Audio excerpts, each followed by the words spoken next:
Hello, and well, this video has gone through so many changes. I mean, it truly has been something which has been evolved. And apparently, there is a fluffy research assistant who would like to be part of it. So, Mahan.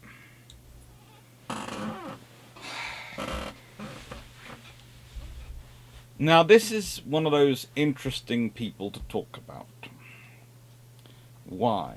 And why is Mahan so interesting? Because what he writes versus what is interpreted from what he writes is divergent. And yet, you can say he achieves the goal of his writing. And the goal of his writing is to justify a navy to a continent. Let's be honest. America is massive.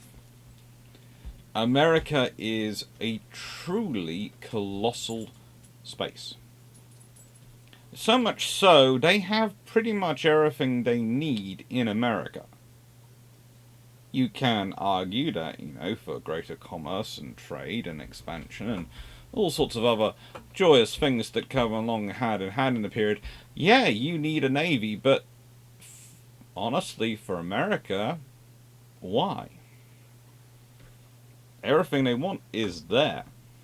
What they need should be really interesting in more is infrastructure, shouldn't it? Building railways, or railroads as they're called in America, and things across the nation, spanning it. Which is all a lovely case and very insular case to make, but it does cause a problem. Because the rest of the world is not so neat and nice and not so content. And if you don't have a navy and they do, very quickly, as several presidents in history have found, the side with the navy tends to end up dominating your coasts. And you need to move goods around. And moving it by sea is vital. As your infrastructure never keeps up with the amounts you need to move. Not the stuff you can build ashore. So you build ships. And then you've got the fact that reality, in terms of a continent, the sea becomes your defensive depth. The sea is... just tanking up. The sea is where you go to for your security, because if you're going to start your security once the enemy's ashore, well, unfortunately they've already taken your territory. And people don't like that idea. In which case, you end up with a scenario where either everyone's moving to the internals, which is fine, but that also in turn weakens your externals even more, or those people then seek other ways to defend themselves. This can be problematic. Because once they start looking after their own security, it's not a long time before they start looking after their own policing. And once they're doing their own security and policing, they'll set up their own judicial system to support that policing. And then they're, of course, going to need to figure out methodologies of raising money to support all that and, working it through. And they're probably going to start looking at that little organisation to do other things, and very soon you find that you're no longer the government in that area because they've created their own. And you can send your army in to enforce being the government, but that tends to result in a scenario known as war.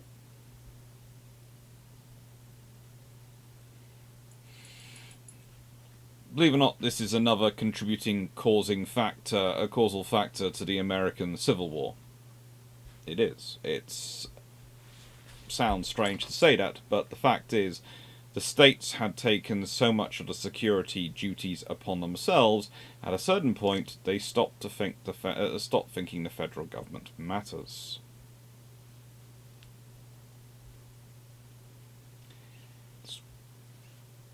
It's the problem. It's the problem of government. It's the problem of coordination. And it's always an interesting factor whenever you talk to some sort of modern secessionist, etc., of any part in the world. They often misunderstand security quotient. Or they think they can get by with a very minimal security. And the moment you're actually in charge and actually protecting something, suddenly it becomes very important that you have the right amount of security, and you have to work out how you're going to pay for it and sustain it, because if you don't, bad things tend to happen. If you want a good example of a nation where they tried their best to make sure things didn't go that way, please have a look at the story of destroyers in the Royal Navy, because the large destroyers start off being able to do two roles. So, two roles. They can fight in battles and provide the gunfire that can allow other destroyers, which are torpedo orientated, to get closer to the enemy to launch the decisive strike. And in peacetime, they can go around the world and they look close enough to a cruiser, they can fill in for some of the presence mission of the cruisers. So they can make people feel secure. Because half of the security battle is making your populace feel secure. The other half is actually them being secure, but those two things are often very, very different. Real security, that can be a nuclear submarine sitting off the shore, but no one can see that. And the moment it comes on the surface so that civilians can see it, it loses its entire advantage. That's why you need a surface ship. And if the surface ship looks like a small thing with just a pop-pop on, people tend to not feel secure, despite the fact that there's a nuclear submarine out there. Now, interestingly enough, Mahan does talk about all this. Not particularly about these destroyers, because they all came into existence after he was long gone from this world. Hello. But they're still, those points are part of his analysis. And this is an overall broader thing of Mahan, in that often we set up Corbett versus Mahan, and I would always say I'm more on the Corbettian side than the Mahanian side. And that's not really to do with necessarily what they say, because what they say is, broadly speaking, similar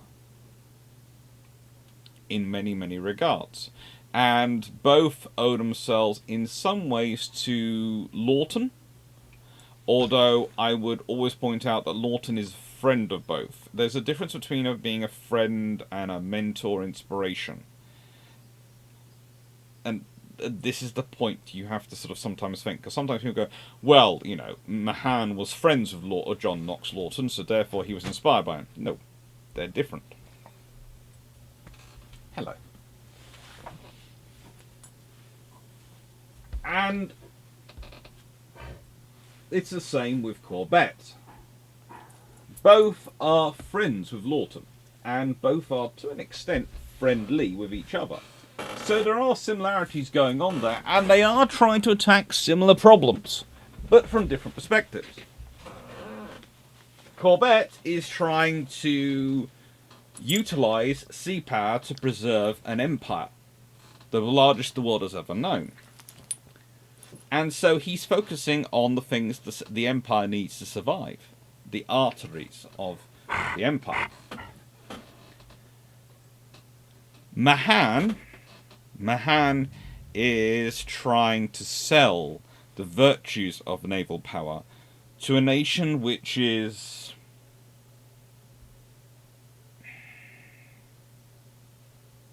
nascently obtuse on the matter. Which sounds weird to say, considering the US Navy we now see and all the other things.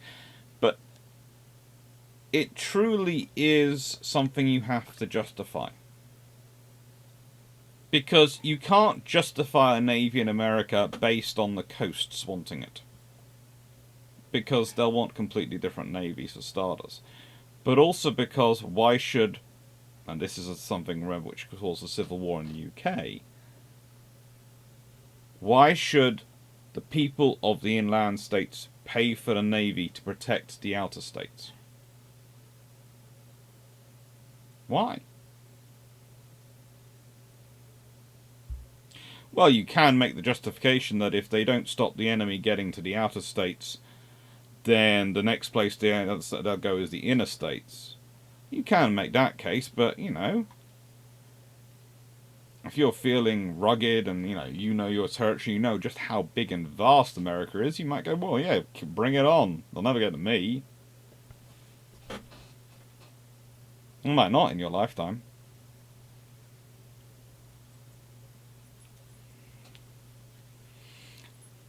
But it is a problem. And you have to start selling these things. So, I'm just having to move things around so I can reach things round the poodle. Alfred Thayer Mahan, born the 27th of September 1840 at West Point, New York. Yes, his father, Dennis Hart Mahan, was a professor at the United States Military Academy, and he himself earned his middle name from Savannah Thayer, the father of West Point. Isn't that lovely? So the father of West Point becomes the father of, in many ways, the modern US Navy. In that it's Mahan who has justified the US Navy. Partially through his relationship with Roosevelt and others, but, also through his books and his wider teachings. His years of service were 1859 to 1896. He was an acting midshipman on the 30th of September 1856 and midshipman from the 9th of June 1859. He was a lieutenant in August 1861, lieutenant commander in June 1865, and commander 20th of November 1872, captain 23rd of September 1885, and retired on the 17th of November 1896. Made a rear admiral on the retired list in 1906. Always nice to be made a rear admiral on the retired list. Basically, it's a way of saying, you are important, but we don't want you going anywhere near a ship. Commands held USS Massachusetts, USS Wasp, and USS Chicago. He married Eleanor Lyle Evans in June 1872. Together they would have 2 daughters and 1 son. And, well, as you can see, he has an interesting time at Naval War College, which we'll talk about in a bit, but his first term as president was 22nd June 1886 to 12th January 1889. He had been preparing himself to be a lecturer at the War College. Unfortunately, his mentor / I would argue the person who really was his inspiration in many things, Luca, was sent off to sea. So he had to take over. And his second term was July 1892 to 10th May 1893. Died on the 1st of December 1914, age 74. And frankly, we owe a lot of all this to his mother. So Mary Helene O'Keel Mahan is probably the person, because his father wasn't really keen for some reason on him joining the Navy. He thought he should join the Army, where he had a lot of connections, which would help his son grow his career. But Mum basically said, we'll support you whichever way you go. And he went to the Navy. Please note, if you're looking at mine and going, there's something weird there, don't get a black eye from a poodle. Poodle paws, they're big, aren't they? Anyway, he has, as you can see, an interesting life. For a naval officer who was often viewed as, he didn't like going to sea, he commands 3 ships. That's not bad. There are many officers who will not have had 3 commands in their careers.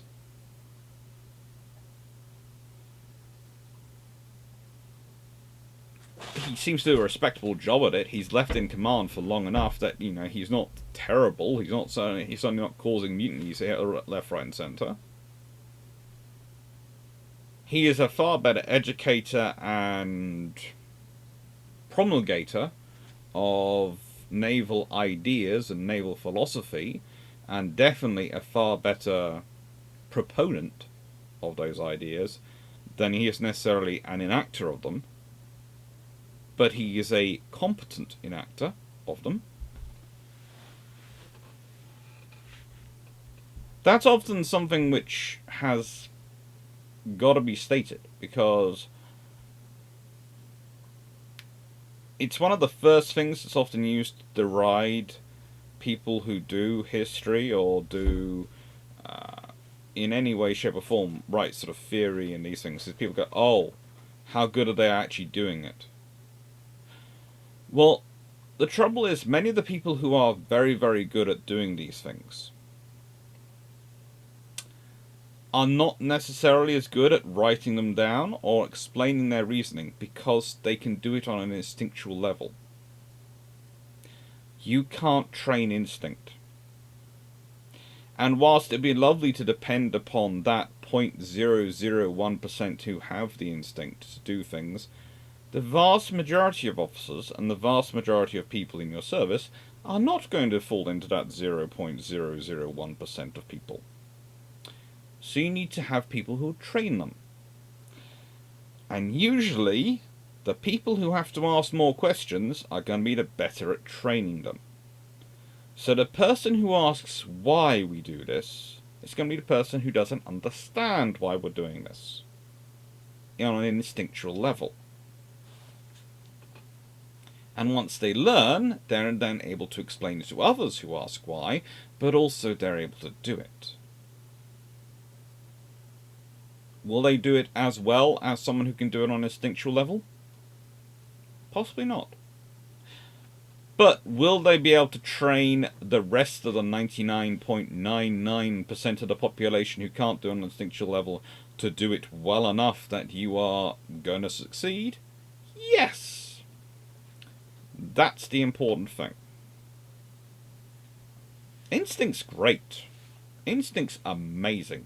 Having that small group of super elite people who can do on anything, who can do it on an instinctual basis, they are really, really critical to the really high-end stuff. But they can't provide the majority of the personnel, and especially, they're not going to be the majority of the unit under their command. You need to be able to have people who understand enough to be able to work with them, otherwise they can't achieve anything. And that means you need to have people who are asking why and who are explaining it. So when I hear someone deride and go, oh yes, but they weren't as good at operating, or they weren't as good at this or that, my usual thing is, have you just thought about what you said?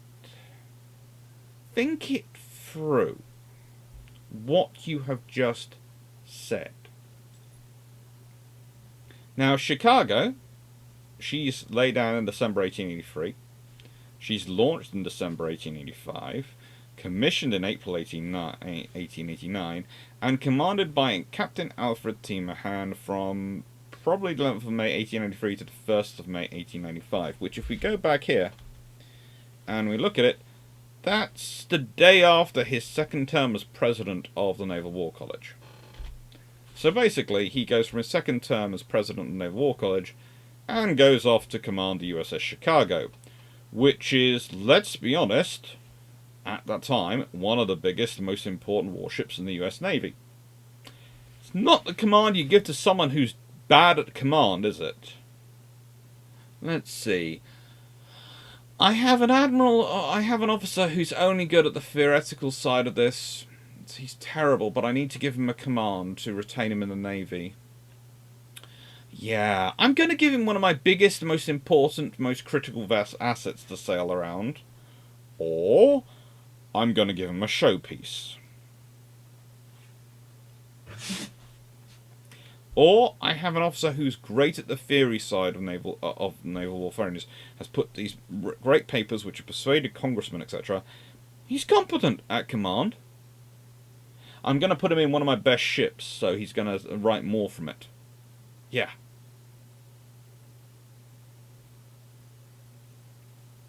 It's very difficult to get to the level of being very, very good at the theory argument side and not be competent in command. And not be able to command something usefully which is this valuable. Again, the distinction has to be made between the people who are 99 who are in the sort of the 0.001% of humanity on anything which can do it on an instinctual level, and the rest.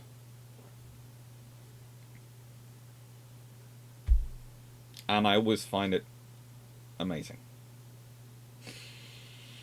The amount of stuff gets written, the amount of miles of columns and things which are basically come down to, in the nicest way, this person doesn't do this at this role in this way. No, they don't. So what? They ask the questions, they know it, they study it, and they can talk about it a lot better than the other person. Because, this is going to sound terrible, but often the other person, because they haven't had to explain themselves, because they haven't had to ask, so they haven't had to have it explained to them, are often very terrible at making their case. Their case often boils down to, this is how we do it because I know the best way to do it. And listen and go, I know what you're saying, and actually it would be a killer argument, but that's not going to persuade anyone else in this room, and the only reason it's going to persuade me is because I know what you've done. So I know you're right. But that's not going to explain to anyone else in this room. And that's certainly not going to persuade a whole load of politicians who don't understand you. So you will go out this room getting frustrated and not having any funding, not having any support. But this guy will walk into the room. Is he like Luce? Is he going to get command of a squadron at sea? No. The first president of the Naval War College? No. This is an amazing. It is amazing, and very, very good for the U.S. Navy. But it's Mahan who is the less able than Luce naval officer. Luce. I think it's Luce. Luce. L-U-C-E. Yeah, I think it's Luce. I'm trying to remember the last time I heard someone else pronounce it. I think they said Luce. I think. I'm sure I called him Luca earlier, but I think they said Luce. Less able than Luce as a rear admiral, or maybe even as a captain or anything like that. But still better able than most. But he is a far, far better spokesman and far, far better, as I said earlier, promulgator and promoter of the ideas and the abilities and necessities of sea power. And that's the important thing for Mahan. And in that, well, he does fit in a 0.001%. And that's communicators. Today, when you read his works, you might go, oh, this language feels bad to me. This language isn't as communicative for me. Well, that's fine, because it's not designed for you. You have a different language lexicon than he would have had, than the people reading his work would have had at that time. The phraseology he writes in at the time is designed to appeal to the people at the time. It's one of the things I find so interesting when I'm reading some academic works, and when I'm reading some books, and when I'm doing reviews of some books, and when I'm talking with colleagues, because some colleagues will go, oh, well, yeah, this book is not that good, but I don't know why it's selling a lot more than this other book, which is full of a lot better facts. And I go, yes, but that book is able to be read by people who have already studied this topic to a high degree. The other book, which is perhaps less precise and more flowing in its terminology, it's designed to be read by a wider audience. So yes, it's not as academically precise. There are points which are probably a little bit more loosely defined, and it's not spending an entire chapter discussing the terminology and nomenclature of the stuff being used. It's still good history, it's still good work. It's designed for a different audience, it's designed for the wider audience. And this is the point. Mahan's writing is designed for the audience he needs to get to at the time. And the audience he needs to get to are the political and mercantile classes. If he can persuade them of the value of sea power, if he can persuade them of the necessity of supporting a navy, then he's won his case. And that's the phraseology and the timbre he picks. Now, these are some of the publications. But you notice I haven't put a picture of Mahan's works on the side here. And at the end, I will be talking about a book which is, well, available on Kindle, actually, and in other digital downloads, which is the complete works of Mahan. But here, I've put Benjamin Armstrong's book. Now, BJ and I went through PhD together. We went for our PhDs together. He was another of Andrew Lambert's PhD students. He is a US Navy officer, and he now lectures at the Naval War College in Annapolis. He's amazing. He is a really, really good communicator. I would describe him as a modern version of Mahan. I have seen some others go, well, I was only a commander in the Navy and all these things. He's a helicopter pilot and he's submarine warfare specialist. Really, really solid background of knowledge. He also has a massive reading of history and a really solid understanding of it, and he's an excellent communicator. So, his version of Mahan, his book about Mahan, is really worth reading. Also, his 21st Century Sims, which is not that far away from me, I think. Where did I put it? I reorganised my bookshelves this morning. There, along with the Mahan book. Oh, no, it's there. There's 21st Century Sims. Actually, you can't see it, it's just off the screen today. They are excellent reads, and they are really interesting developments of what Mahan and what Sims have written. Now, Mahan himself has a whole list of publications. And these are just some of them, okay? These are some of the publications. I myself have multiple copies of several of Mahan's works. Why do I have multiple copies? Because I have to loan them out to students quite regularly. But also because, and this is the important thing about them, because the different works come through sometimes with, different copies come through with different, how do I put this politely, qualities of reproduction of mapping. So some of them have very good reproductions of the maps that were put in there originally, the maps and the drawings in his works originally. Some of them don't.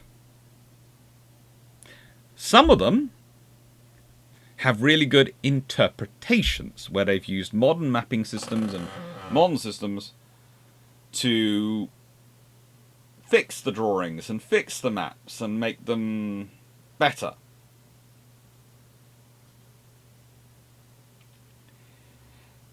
Some of them don't. So, you know, disadvantages, disadvantages. But the really important ones to think about are his first stellar work, The Influence of Sea Power Upon History, 1890. Now, please note, he's already at that point been working with a lot of the political class and meeting with people for years by the point this book comes out. We go back to here. Really, you can say Mahan is getting involved in the politics of Navy from about 1885 onwards. So when he produces his, what is by this point, his second book, His first book being The Gulf and Inland Waters, published in 1883. When he produces his second book, it's building on the reputation he already has. It's seeking out a wide audience that he already has. And then he goes to Admiral Farragut. Now, that's an important thing to go to. The influence of sea power upon the French Revolution Empire? Well, France is important at this point. The French Revolution is in the news. Napoleon is being on the rise again. Well, Napoleon III. Napoleon III is on the rise again. So that's, all the sorts of things are being circulated. The future in relation to American naval power. Then we have The Life of Nelson. This is a pretty decent work, apart from, honestly, it's obsessed with being rude about Emma Hamilton. It just is. And that's where a lot of the perceptions of Emma Hamilton that have dictated our own worldview of her, or rather some of the popular view of her, for about the last century have come from. And then a lot of the reimaginings have come from people going back and looking at this. But this is from a naval historian, naval theorist, who was, let's put it this way, for all his good things in sea power, etc., was a very strict moral code. And that's both good and bad, but it does colour his view in terms of judgment of people. And for him, it's sort of like Nelson's this amazing, great personality, and his one failure is this affair with this, therefore, harpy. No, takes two to tango. I'm sorry, it does. And the situation I was set up, you can't make excuses for anyone, but you can also see how it turns out and why it happens. But this is the point again. People can be very good, worthwhile reading and very effective at their times, because at the time, what he was saying was the popular non-culture of the time, the popular perception. How it was doing. So it fitted in with the time. Times change. Our views change. His stuff on naval history, his stuff on naval theory, is very much still pertinent, still worth reading. This is why, a very nice gentleman called Goldrick, Admiral Goldrick, who has died not that long ago. And this is one of the books I'll be talking about in the brew ships, which will come out after this, which on the Sunday after this, which will all be about Mahan. Published this work, which is called Mahan is Not Enough. Now,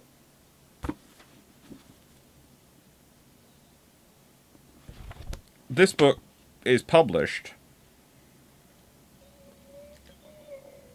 in 1993. Yeah, 1993. Think about that. Over 100 years after his work's first major work was published. I can't think how you gave me a black eye. 100 years after his first major work was published, there are people still writing books about him, using his name as a catch-all, as a reference point. That shows how important he is to naval history and naval theory. Hello. Now,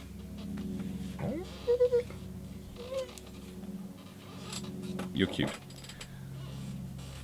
The Lessons of War with Spain and Other Articles in 1899 is really quite an important roundup, because it's a contemporary roundup of contemporary events. The Problems of Asia and its effect upon international policies is his foray into international relations, but also, disturbing enough, it's already setting up the line for Japan bad. Already in 1900, that is coming through. And this is despite the fact that Japan is arguably one of the countries that Mahan has the most impact on. But again, it's a specific reading. Oh, I was going in my face again. It's a specific reading of Mahan that has the impact.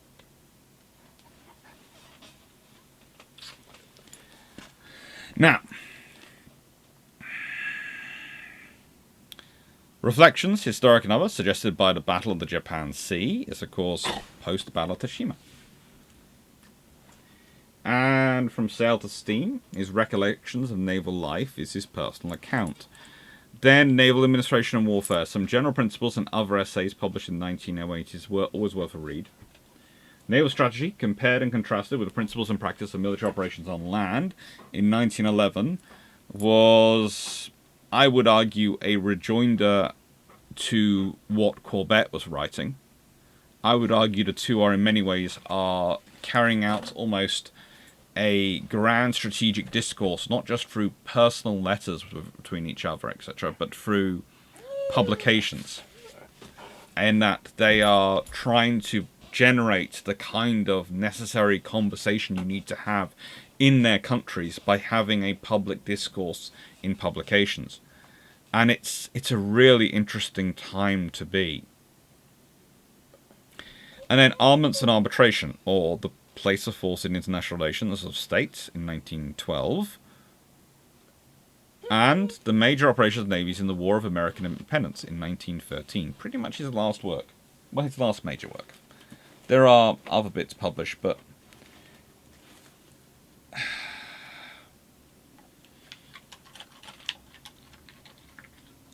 you know. And please note, he is a veteran of warfighting himself. He did take part in the Spanish-American War and the American Civil War and the Battle of Port Royal. So, you know, Mahan had experience.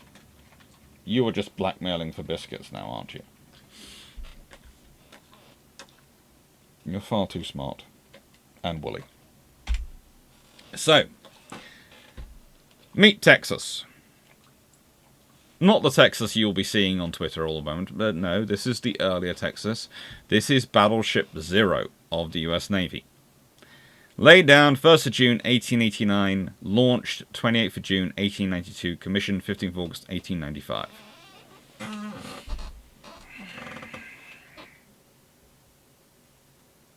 She's a good-looking ship. She is. And you can see what the US Navy is trying to build with her. She's their first battleship.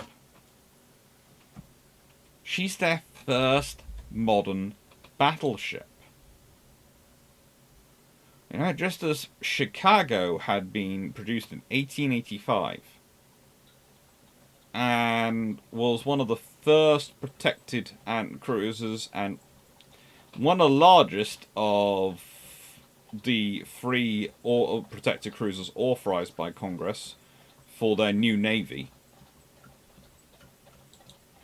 Texas is this vessel built, which is built in many ways as a rejoinder to the South American countries and their procurement of some very large and capable vessels. There is a period, and this is one of the things that we forget in history, there is a period when the US Navy in the Americas is not just out-capabilitied by the Brazilians, but out-capabilitied by a couple of other of the South American powers. Because whilst they have the theoretical capacity for it, they haven't funded it. They haven't made the case for it. So, Texas launched 1892, laid down 1889.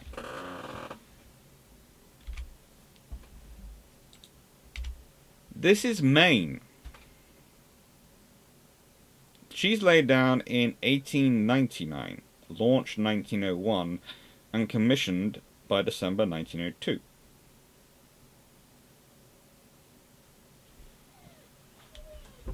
So, in less than 10 years, they've gone from 0 to BB-10. So they've got 11 battleships. And actually, she's one of 3, so technically you could go, you know, they've gone even further. They've got 13, although they technically don't give Texas the BB-0 designation. She's just called USS Texas.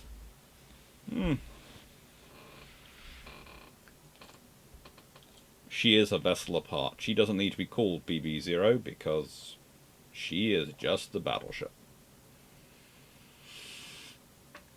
Now, this pace of construction is quite dramatic from a nation which has gone from having zero to building up to this level.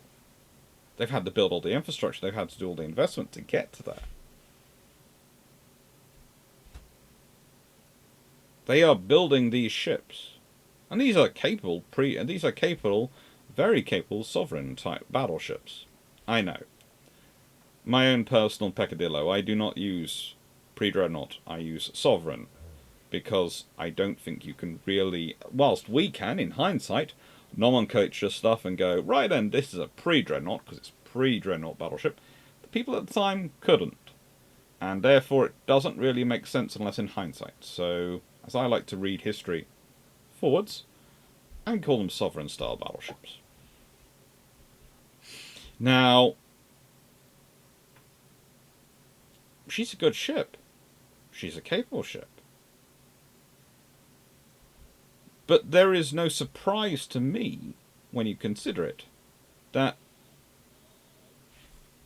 if we consider, she is, after all this campaign of writing, The Future in Relation to American Naval Power, 1895. Think about that.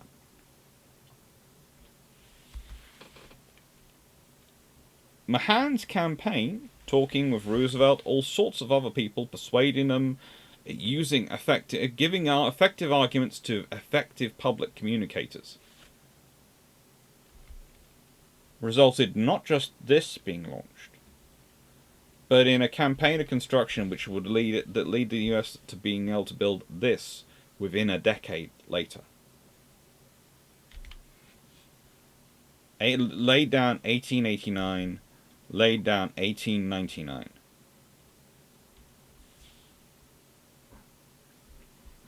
That's a very different ship.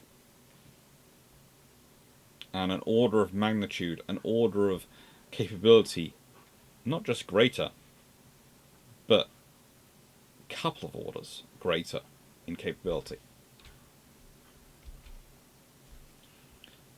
In contrast, we have this. This is the Armoured Cruiser number 4. And she's laid down in 1901. So what happened? Why does a battleship production system evolve and not cruisers? Why are there not cruisers matching the construction of capital ships? Let's be honest, if you read through Mahan properly, the value of cruisers is noted. The value of commerce protection is noted. Everyone starts talking about Mahan and decisive battle. Well, Kantai-Kessen if you're Japanese. But as we said before on discussions of the Kantai-Kessen, that is part of the overall Japanese strategy. That's not the whole Japanese strategy. And there are whole videos on this channel about that. And about Japanese strategy. Well, it's the same with the Americans. Why, though, are the Americans pursuing so many battleships but not building cruisers? Why? Well, it comes down to be honest, 3 things. It comes down to... Sorry, he needs constant affection. Everyone else has left him at home this morning, so he needs constant affection. Comes down to 3 things. Down. Try and behave. Always good for knocking off point. Comes down to 3 things. 1. What was the reason and motivation behind a lot of US naval construction? Yes, Mahan is making the case for sea power. But what do Congress perceive as the value of these ships? And they're looking for status. They're looking for combat ability. They're looking for fighting ability. honestly, selling people on the diplomatic value of naval power, on its ability to provide presence, etc., is always far more difficult. It took him half a decade of bringing together arguments to build on the ground and the lands and ideas left by the American Civil War to provide the constant arguments that persuaded the right people to persuade the wider public that they needed to invest in a fleet. Yes. But the fleet they built was the battle fleet to defend their shores. Defense in depth, remember? Think about that. You're defending America. So, the sea is your depth, your strategic depth, and your battleships will secure that for you. Because any battle fleet to reach you has to reach you in sufficient force that they can outnumber your ships. It's the same idea which goes into the Japanese 4-4 idea. Remember? The Japanese have 4 Sovereign-style battleships and 4 large armoured cruisers. And the idea is the large armoured cruisers have enough firepower to support the battleships so that the enemy has to reach them with not only sufficient force to beat the 4 battleships, so i.e. at least 5-6 battleships, but enough that they can countermand also the advantage of the armoured cruisers. You can't really work out how much that's going to be, so probably you're looking at needing to get there with 10 vessels. So you need to start thinking about your projection, because you have to be able to reach there with 10 vessels. You have to logistically support those 10 vessels to get to that area so they can outnumber and hopefully beat the Japanese. And even 10 is not really a superiority enough to guarantee victory, is it? To guarantee victory, you're probably looking for 12, maybe even 16 vessels to guarantee victory. The Americans, they just go straight forward. We'll build the battleships. And they don't build the cruisers. It takes time. It takes the Spanish-American War to really ram home the utilities and viabilities of the cruisers. And their worth. And that is why you then get Pennsylvania being laid down in 1901. Because suddenly, after the Spanish-American War, after the experience of seeing what cruisers were capable of doing in that war, and what value there was in the cruisers, and of course, now that they've got territories which are away from America, that America is responsible for, whether they call them protectorates or empire, it doesn't matter, they're the same thing. Suddenly, cruisers have worth. And suddenly those lessons of presence, of the mission, of the broader capability that the Navy can bring, start to percolate and start to be understood. There is an old farming term.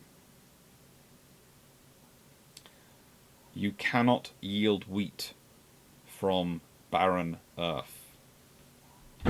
You need to till, you need to make sure the ground is made to the point at which it will accept the wheat. And then you need to nurture it, you need to water it, make sure it has the right nutrients, etc. to grow it. This takes time. And that's what Mahan does.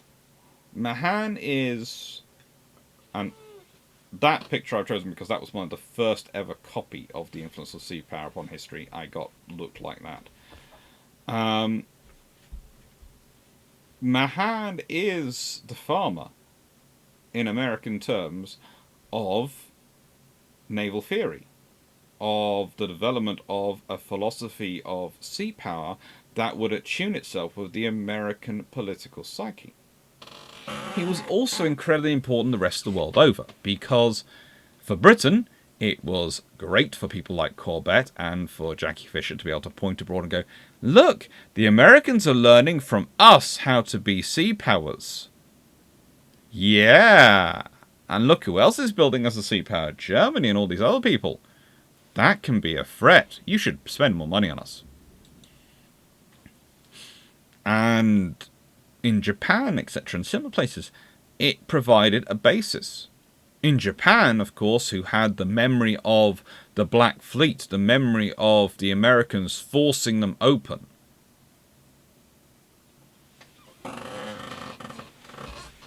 it provided for them the justification that, hang on, look, these people are investing in a navy. We're an island nation. We can't afford for them to be able to outstrength us. And it's a very real scenario that goes through with Japan measuring their strength versus the Americans. One of the reasons for the alliance from the Japanese perspective with the British was not the Russians. For the British, it was the Russians and the French. For the Japanese, it was a feared alliance between the French and the Americans.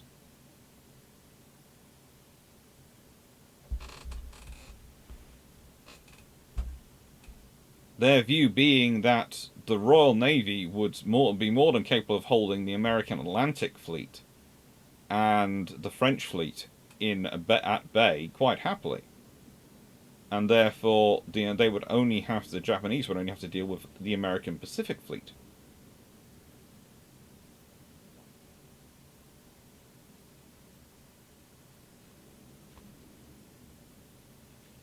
It's not a bad strategy. And it works out in terms of numbers. It's also an interesting war scenario if ever you want to war game it. Set it for about 1906, 1907. Have it as a Franco-Russian-American alliance starting off again with the Franco-Americans attacking the Japanese, and have the British get involved and just see how the world shakes out. Interesting wildcards to play into it are Germany and Italy. If you're playing by the odds of analysis, then Austria tends to go whichever way Germany does, and Germany in that scenario tends to ally with Britain. And so that leads to a very interesting war, and basically you get a sort of proto-World War I almost erupting in Europe, but with the British Army not deploying to Europe because it doesn't need to. You get the Italians deciding to go very, very strongly neutral, often, because they don't want to get caught between these giants. And you end up with an interesting scenario going on in the rest of the world. It can go pretty much any way, depending upon the roll of a dice. It's a really interesting scenario to put through. And it can all be traced back to Mahan and his thinking. So, this is what we've got coming up. 9th of April. No. Hang on, that's all wrong. Those dates are wrong. Excuse me. Now, those are right. But again, you'll notice there's only one live listed for June. And I haven't added in the winning patrons yet. But there is a reason for this, because June is going to be special. So if I go to this edit, which will go live this evening at 7 o'clock, and there will be a link to down below, this is the June 2023 suggestions. Now, I haven't put, because I'm not quite sure if when the announcement is going live this week, I haven't put it up yet, but there are differences for June. For June, the top 4 vote will be made into videos, and I even listed as the dates. June patrons 1, 2, 3, and 4. So every Thursday will be a patron suggestion. But here is the thing. As you can see, a lot of these videos, and I'm going to just make this a little bit wider. There we go. Always fun when you can edit things on screen. Now, a lot of these videos are very, very pure history. They are HMS Cossack. They're US treaty cruisers in War in Retrospect. Combat Response. They are the fleet of the Imperium from Warhammer 40k, for which I have had to buy a new computer game. It's just terrible. Then we've got some Combat Response on Warrior. Then we've got Kara class. Then we've got USS Texas. Please note, I've left it silent, but that is going to be not USS Texas 1892. Then we got the Slava class, Combat Response, then Year of Technology, Cheaper Way of War, the Juna Cole, Building the Fleets of Midway, and Dreadnought battleships leading up to World War One, and a sort of Year of Technology discussion of how they developed in that time. Because, of course, we've already done a series looking at all the battleships produced in that sort of period in the on this channel, from basically 1905 onwards to about, I think I actually in the end finished about 1916. It was supposed to go to 1914 and it just went a bit longer. A little bit longer. So it's very much, there's a lot of what I would call solid history in there. So I thought I would say, whilst I of course never worry about any of your suggestions, you know, whatever you want to put in there is more than welcome to put in there, and I enjoy them all. I thought it would sort of be more in the spirit of Mahan, as this is coming out with a Mahan video, if they were theoreticals, because Mahan did like to teach and write in a bit of theoretical stuff, and I thought that'd be interesting. Anyway, back to the slideshow. You will have found a second link down below if you looked earlier for the link to my friend Benjamin Armstrong's book, The Complete Works of Alfred Thayer Mahan. If you want a very nice long read, go read it. But I recommend reading Benjamin's work first. It's a very good way to get yourself into the thinking of the language you are going to be reading from the 1890s, 1900s, when Mahan was writing. What else we got coming up? After justifying an AV to a continent, we have gas turbines next week as our Year of Technology video. Should be good. Thank you very much for watching. I hope you've enjoyed. I'm going to keep this under an hour, but I'm going to say thank you again to everyone, because without your support, this channel would not be doing what it's doing. And on the Sunday, the Brew Ships is going to be entirely Mahan themed, and you're going to have all sorts of weird books produced. Take care and enjoy. Well, I hope you do.